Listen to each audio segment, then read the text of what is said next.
सीतापुर नाम के एक गांव में लोग बहुत हंसी खुशी। उस गांव में एक बहुत गरीब परिवार रहता था। उस परिवार में मोहन, उसकी बीवी लता और उनका 8 साल का बेटा चीकू रहते थे। मोहन को पीने की बहुत बुरी आदत थी। वो सुबह शाम बस शराब पीता और जुआ खेलता रहता था। मोहन की एक छोटी सी किराने की दुकान थी। मोहन कभी भी उस दुकान को ठीक तरीके से नहीं चलाता था और जितना भी थोड़ा बहुत उस दुकान से कमाता था वो सारी कमाई शराब पीने और जुआ खेलने में उड़ा देता था। वो रोज शराब पीकर लता को मारता था और उसे घर चलाने के लिए कोई पैसे नहीं देता था। एक रात लता और चीकू भूखे बैठे थे क्योंकि घर में खाने के लिए कुछ नहीं था। वो देर तक मोहन का इंतजार करते रहे। अचानक दरवाजे पर खटखटाने की आवाज आती है। माँ, लगता है पापा आ गए। वो जरूर हमारे लिए कुछ खाने को लाए होंगे। हाँ बेटा, अब हम सब मिलकर पेट भरकर खाना खाएंगे। लता जल्दी से दरवाजा खोलने जाती है। जैसे ही वो दरवाजा खोलती है तो देखती है कि मोहन के दोस्त मोहन को पकड़कर खड़े हैं और मोहन नशे की हालत में है। अरे भैया, इतनी रात को आप लोग? अरे भाभी जी, क्या बताएं, आज तो मोहन ने हद ही कर दी। इतनी शराब पी रखी थी कि इसे इतना भी होश नहीं था कि ये कहाँ पड़ा है। हम इसे चौराहे पर से उठा कर लाए हैं। अगर कोई गाड़ी वाला कुचल जाता तो बताओ, आप लोगों की तो जिंदगी खराब हो जाती। हाँ भाभी जी, बस आप लोगों का सोचकर हम इसे यहाँ ले आए, वरना तो इसका सबके साथ ऐसा व्यवहार है कि कोई इसकी मदद ना करे।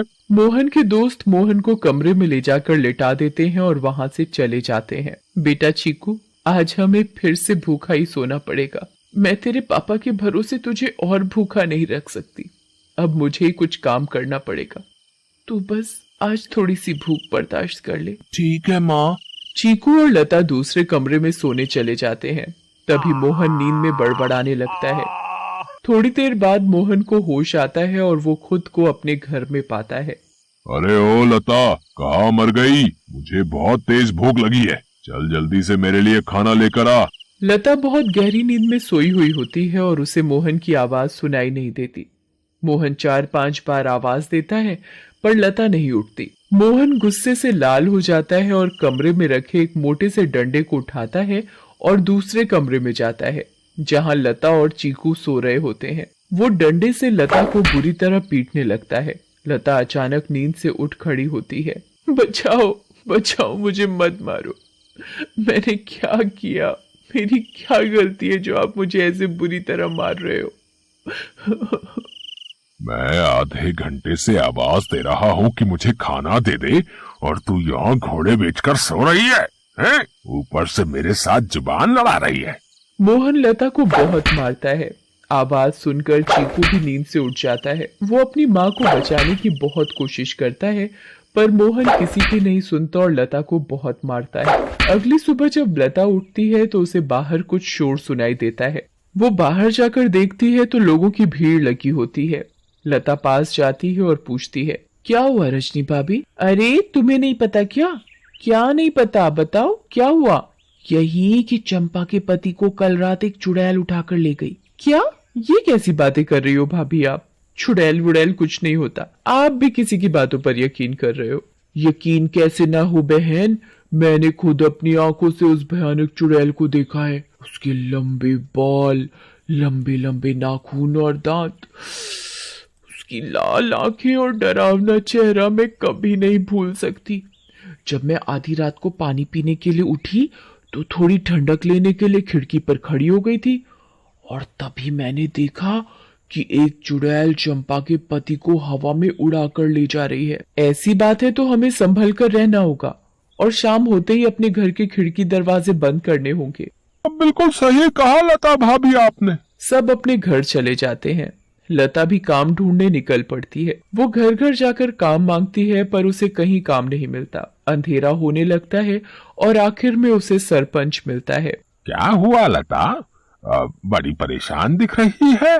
बस क्या बताऊं सरपंच जी, चीकू के पापा का तो सभी को पता है कि वो ठीक से कमाते तो है नहीं और जो कमाते हैं उसे दारू में उड़ा देते हैं। इसीलिए मैं ही काम ढूंढ रही हूँ ताकि अपना और अपने बच्चे का पेट भर सकूं। ऐसी बात है तो मेरे पास एक काम है। मेरी माँ बहुत बड़ी हो गई है और बिल्कुल चल फिर नहीं सकती। मैं उनकी देखभाल के लिए किसी को देख रहा था, पर अगर तुम चाहो तो तुम ये काम कर सकती हो। मैं तुम्हें महीने के 2000 रुपए दूंगा। आपका बहुत बहुत धन्यवाद। बस एक दिक्कत है कि तुम्हें देर रात तक रुकना होगा, जब तक कि वो सो नहीं जाती। मुझे मंजूर है सरपंच जी। ये लो फिर 500 रुपए, और कल से आ जाना। लता खुशी खुशी घर जाती है और ये बात चीकू को बताती है। दोनों बहुत खुश हो जाते हैं। तभी वहां मोहन आ जाता है।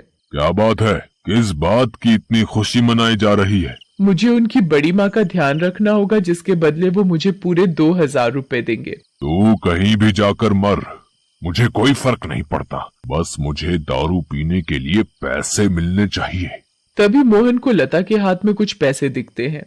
मोहन वो पैसे लता से छीन लेता है। लता बहुत रोती है और अपने पैसे मांगती है, पर मोहन उसकी एक नहीं सुनता और दारू पीने चला जाता है। लता उन पैसों में से कुछ पैसे अपने पल्लू में पहले से ही बांध लेती है, जिसका वो घर का राशन ले आती है। उस दिन लता और चीकू पेट भरकर खाना खाते हैं, चैन की नींद सोते हैं। दूसरी ओर चुड़ैल का आतंक शुरू हो जाता है। वो आसमान से आती है और गांव वालों के घरों के ऊपर उड़ती रहती है। वो कभी किसी के घर के ऊपर तो कभी किसी और के घर के ऊपर अपने शिकार की तलाश में उड़ती रहती है। अब मैं अपना शिकार करूंगी। किसको लेकर जाऊं आज अपने साथ? किसको? बहुत देर तक चुड़ैल को कोई दिखाई नहीं देता। लगता है इस गांव के आदमी बहुत चालाक हो गए। अब इन्होंने रात को निकलना ही बंद कर दिया। अगर ऐसा रहा तो मैं अपना शिकार कैसे करूंगी? किसको लेकर जाऊं अपने साथ? किसको लेकर जाऊंगी अपने साथ? तभी भोला रात को घर के बाहर आता है और रस्सी पर सूख रहे कपड़े उतार कर इकट्ठे करने लगता है। चुड़ैल की नजर भोला पर पड़ती है। मिल गया मेरा शिकार। चुड़ैल भोला पर हमला करती है। वो उसे एक हाथ से पकड़ती है और अपने साथ हवा में उड़ाकर ले जाती है। बचाओ, बचाओ, मुझे छोड़ दो, जाने दो मुझे। तू तो मेरा आज का शिकार है, ऐसे कैसे छोड़ दूं? तभी भोला की बीवी बाहर भोला को देखने आती है। उसे भोला घर के बाहर कहीं नहीं दिखता, पर फिर उसकी नजर ऊपर जाती है और वो देखती है कि चुड़ैल उसके पति को लेकर जा रही है। रेखा ये सब देखकर बेहोश ही हो जाती है और सुबह जाकर उसे होश आता है। होश आते ही वो अपने पति को हर तरफ ढूंढने लगती है, पर वो कहीं नहीं मिलता। वो यहाँ वहां पागलों की तरह भागती है और चिल्ला रही है। तभी गांव के लोग इकट्ठे हो जाते हैं। क्या हुआ रेखा भाभी? अगली सुबह जब लता उठती है तो उसे फिर से घर के बाहर कुछ लोगों का शोर सुनाई देता है। लता बाहर जाती है। क्या हुआ रजनी भाभी, आज किस बात का शोर हो रहा है? अरे लता, कल रात चुड़ैल रेखा के पति को उठाकर ले गई। रेखा का तो रो रो कर बुरा हाल है। बेचारी रेखा भाभी। पर मुझे ये समझ नहीं आ रहा कि वो चुड़ैल हर रात किसी के पति को ही क्यों उठाकर ले जाती है। सही कहा लता भाभी, हमें इस बात का जल्द से जल्द पता लगाना होगा। सभी लोग मिलकर एक तांत्रिक के पास जाते हैं और सारी बात बताते हैं। मैं अभी पता लगाता हूँ कि ये चुड़ैल चाहती क्या है। ओम ह्रीम क्लीम चामुंडाय विच्चय नमः। ओम ह्रीम क्लीम चामुंडाय विच्चय नमः। तांत्रिक ध्यान लगाता है और उसे वो चुड़ैल दिखाई देती है। ये कोई साधारण चुड़ैल नहीं है, बहुत खतरनाक चुड़ैल है। इसे कब्जे में करना या खत्म करना मेरे बस की बात नहीं, पर हाँ,